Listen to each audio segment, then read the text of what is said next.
वक्फ कानून में 10 बड़े बदलाव आएंगे। पहला और सबसे बड़ा बदलाव तो यह है कि जिन लोगों ने धर्म परिवर्तन करके इस्लाम धर्म को हाल ही में अपनाया है और जिन्हें मुसलमान बने 5 साल पूरे नहीं हुए हैं, वो नए नए मुसलमान वक्फ बोर्ड को अपनी संपत्ति अब दान में नहीं दे पाएंगे और इससे धर्म परिवर्तन कराकर वक्फ को अपनी संपत्ति दान देने के मामलों पर रोक लग जाएगी। दूसरी बात, कोई भी व्यक्ति उसी जमीन को दान में दे पाएगा जो उसके नाम पर रजिस्टर्ड होगी।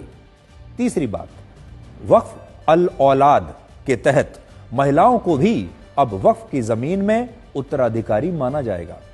चौथी बात, वक्फ में दी गई जमीन का पूरा ब्यौरा अब ऑनलाइन पोर्टल पर 6 महीने के अंदर अंदर अपलोड करना होगा। पांचवां बड़ा बदलाव यह है कि जिन सरकारी संपत्तियों पर वक्फ अपना अधिकार जताता है, बताता है, उन संपत्तियों को पहले दिन से ही अब वक्फ की संपत्ति नहीं माना जाएगा। छठी बात, केंद्रीय वक्फ परिषद में 2 गैर मुस्लिम व्यक्ति और 2 मुस्लिम महिलाओं को भी अब जगह दी जाएगी।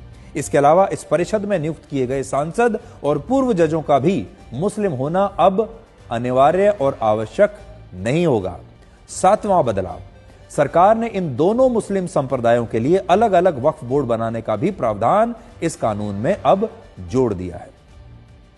8वीं बात, लोगों के पास वक्फ ट्राइब्यूनल के फैसले के खिलाफ 90 दिनों में रेवेन्यू कोर्ट्स, सिविल कोर्ट और हाई कोर्ट में अपील दायर करने का अधिकार होगा, जो आज के मौजूदा कानून में नहीं है।